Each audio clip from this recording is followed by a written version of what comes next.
The SDC 2300 is officially overpriced and officially outdated because Garrett Metal Detectors just came out with a massive announcement that the Garrett Axiom metal detector just dropped in price by over $1,000.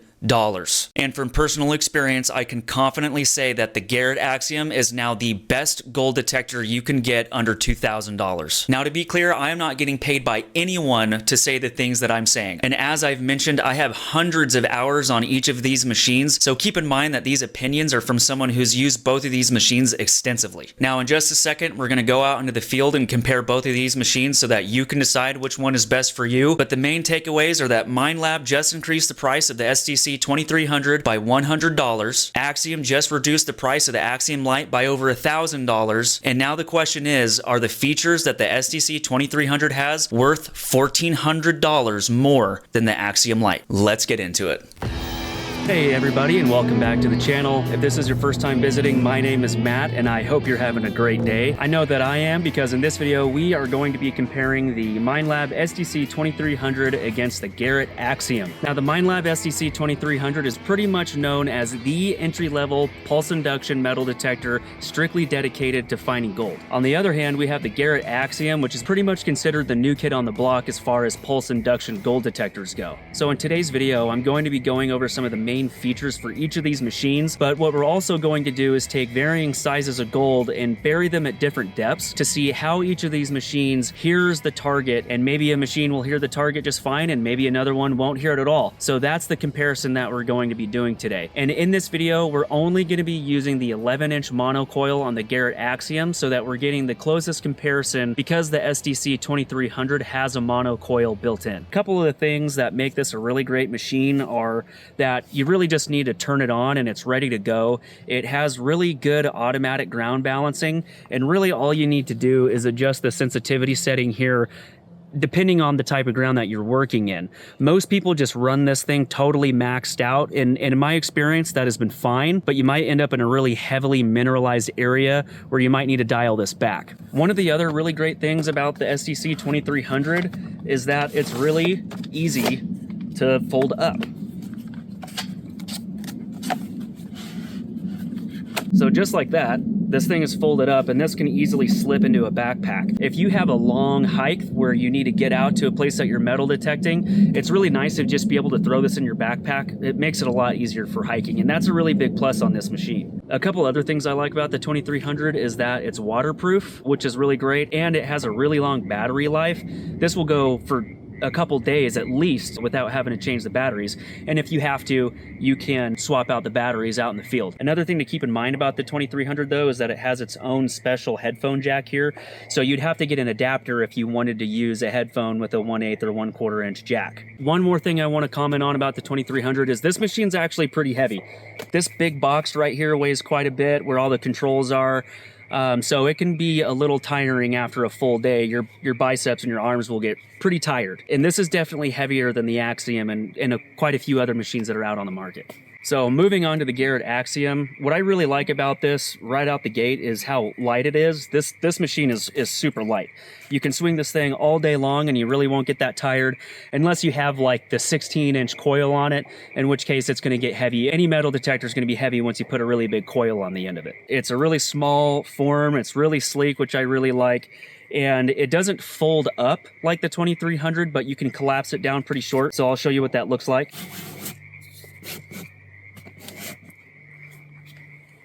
So this is it folded up, and it can actually shorten by a few more inches. I just have some straps on here to hold my cable in place, but you can get this folded up nice and short. You could throw it on your backpack if you wanted to. So this is still pretty nice. This is pretty compact. Another feature that the Garrett Axiom has that the 2300 does not have is that it has wireless compatibility. So you can get the wireless headphones for the Garrett Axiom. Depending on which package you get, it's going to come with wired or wireless headphones. And with the SDC 2300, it does not have built-in wireless. You'd have to get an adapter for that. So that's just a short comparison of the two machines. I will be doing a really in-depth video on the Garrett Axiom and how I set it up, what settings I use, and how I run it. So let's go put some gold in the ground and we'll see how these two machines compare with varying sizes of gold. So these are the gold targets that we'll be detecting today with the Garrett Axiom and the 2300. You can see we have some pretty small pieces here. I'll put the sizes of all these as we dig them up. I think this is 1 gram, and this might be about 3/4 of a gram. And we're gonna go ahead and put these in the ground right here. Now we are actually out in a hydraulic pit, so we are working in ground that's the closest to the actual conditions that we would be digging in when we're looking for gold like this. So the first thing I'm going to do is check to make sure that we don't have any targets in our test area here and that we have a clean test area. So it sounds clean with the Garrett Axiom. Let's go ahead and check with the 2300.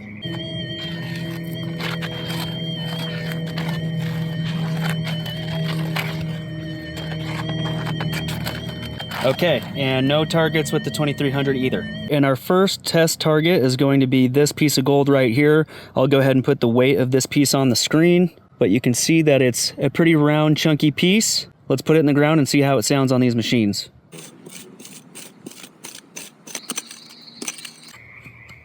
And just to make sure that these tests are as comparable as possible, I'm going to have the Garrett Axiom totally maxed out on its settings with fine gold, max sensitivity, and slow speed, and we're not going to have any ground tracking on so that we're getting the most sensitive settings we can get on the Garrett Axiom.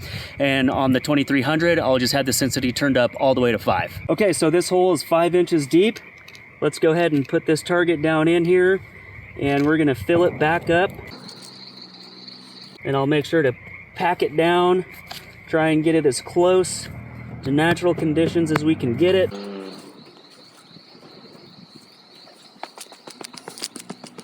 And the first machine we're going to detect with is going to be the 2300.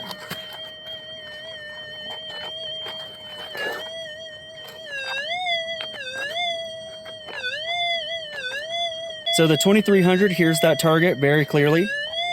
Definitely a target that I would dig up, no question. And you can hear it go low and high. Okay, let's check with the Axiom. We got the Axiom 11-inch monocoil.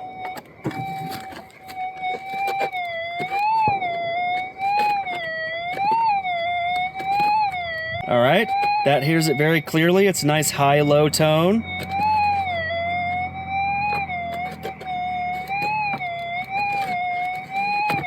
I would say that that is a little more distinct than I was hearing it on the 2300.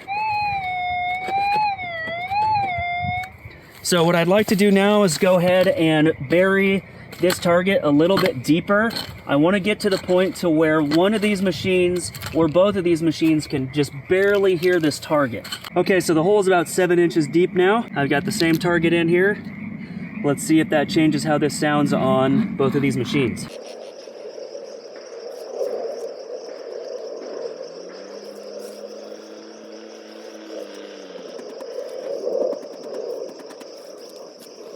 Now we're testing at 7 inches deep with the 2300.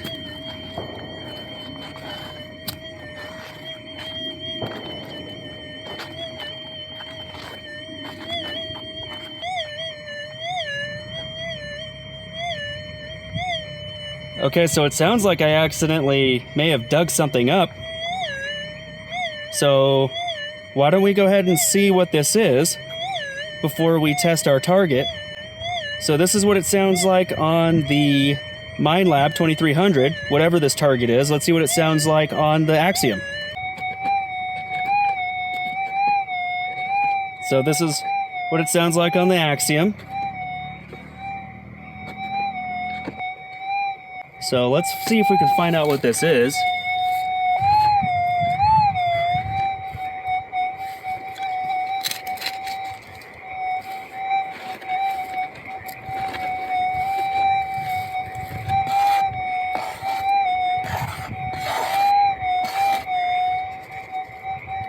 So I think it's just a tiny piece of iron. This here, let's see if it sticks to the magnet. Yep, and it does. So both of those machines heard it. It did sound like the Axiom heard it a little bit better as far as the tone was a lot more clear as far as how it came in and out. But pretty darn close. Now let's see if the Axiom hears the target that we are originally trying to hear. The test target. Okay, so I had to move the camera back because I think I was getting a little interference there. So it does sound like the Axiom is hearing it if you listen very closely.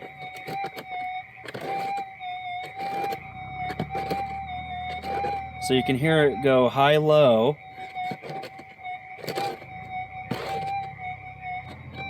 And you have to swing it real slowly. If I go too fast, you don't hear it. So you gotta go real slow.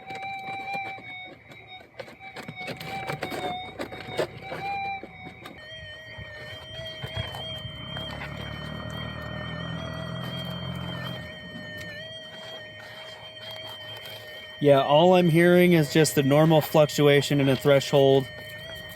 Nothing that's coming from that gold nugget down there.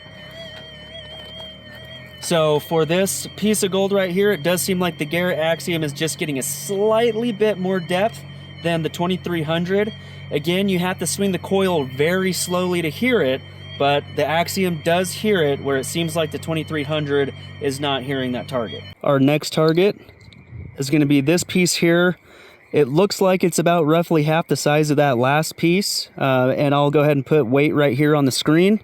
Let's go ahead and bury this and compare the two. So we'll go ahead and put our target there at 5 inches deep. Make sure it's nice and compacted.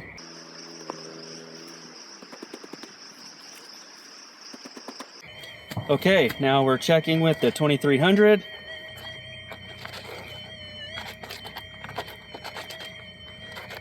And I'm not hearing anything at all.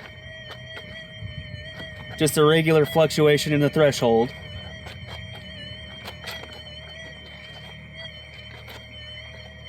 And I'm trying to see if I can get it to make a sound. I really want to be able to hear it. And I'm not hearing anything on the threshold.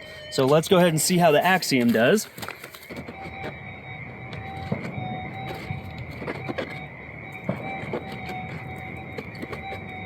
So I'm hearing the faintest change in the threshold.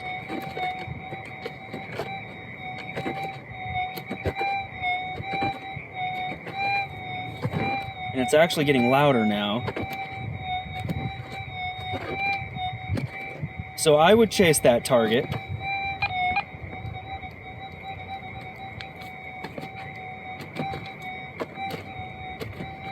And I just tried to balance the target out using the ground balance, and the target didn't balance out. And that's a way that I'll distinguish from a hot rock or some mineralization in the ground, is I'll use the ground balancing to see if it's going to balance out that target, and that usually tells me if it's something that I don't need to chase. But if I ground balance it and I still hear the target, then I'll dig it.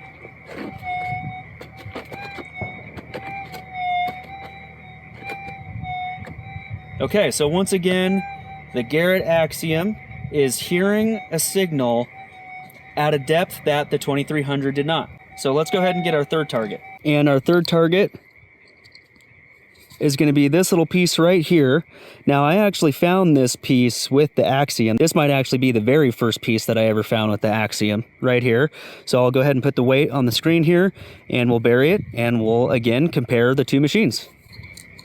So this one I'll bury at 3 inches, and that might still be too deep.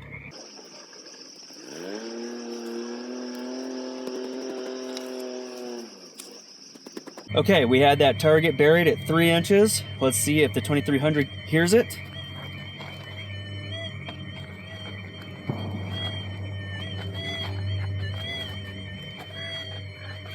And the 2300 does hear it, and it does seem like it's hearing it closer to the front of the coil. So that's where it first starts to hear it, and then once the center of the coil gets over that same point where the front of the coil is, it stops making a noise.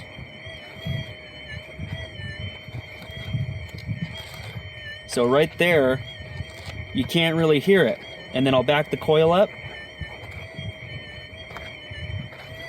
and you can just barely hear it. All right, now let's see how the Axiom does.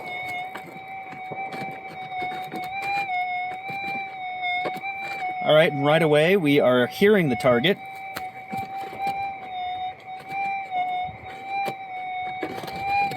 And it's getting a little louder and a little more crisp towards the center of the coil.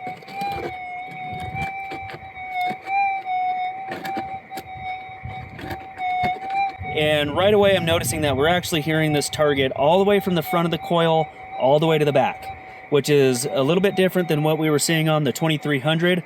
On the 2300, we were only hearing it on the first half of the coil. So we're not getting as much area of depth on the 2300 as we are on the Axiom. Because if I'm walking through the area that I'm metal detecting, I want to be able to hear the target all the way from the front to the back of my coil, the entire footprint of my coil. So we're getting more depth over the entire area of the coil compared to the 2300. So in this case, I would say that the Axiom 11-inch mono coil is hearing this target better than the 2300. So I feel like that was a pretty controlled, comparable test there where we could really see how each of these machines performs in the exact same conditions. Again, I had both of those machines totally maxed out. The Axiom does have a little more complicated settings, as in there's a lot more things that you can change. So that is something to keep in mind when you're using these two machines. On the 2300, all you have to do is turn it on and go. Whereas on the Axiom, you do have to turn it on, you have to mess with the settings, you're gonna have to ground balance it a lot, but that just comes with the territory when you start getting into those really sensitive machines. Now, if you were to ask me the question if I think the Axiom is better than the 2300, I think that's really kind of dependent on what's important to you. If we're just talking about how the Axiom compares in sensitivity and hearing the gold, which is obviously kind of the point of these machines, then from the test that we did today, I would have to say that the Axiom outperformed the 2300. Not by a huge margin, but just a little bit, just enough to be able to hear that gold that maybe the person with the 2300 didn't hear, and you'd be finding gold that maybe somebody missed. So if you're in the market for one of these machines, it's really kind of up to you to decide. One thing to keep in mind with the Axiom is that you're going to get two coils with that machine. It's going to come with an 11-inch coil and a 13-inch coil. And on that 13-inch coil, theoretically, you're going to be getting more depth, and you're also going to be able to cover more area quicker with a bigger coil. On the 2300, you just have that 8-inch coil that comes with it. Of course, they do make aftermarket coils that you can put on there, but then you're talking about spending hundreds of more dollars anyways for those extra coils. If you are considering getting one of these machines, please consider using the affiliate links that I have down in the description, because it really does help support the channel. If you found this video helpful and you feel like you learned something or it helped you make a better decision on which machine you want to buy, please consider liking this video. If you do like prospecting or the outdoors or metal detecting, please consider subscribing and hitting that notification bell so you don't miss the next video when it comes out, and I'll see you on the next adventure. Click a thumbnail on the screen to watch more videos like this. Be sure to like and subscribe, and I'll see you on the next video.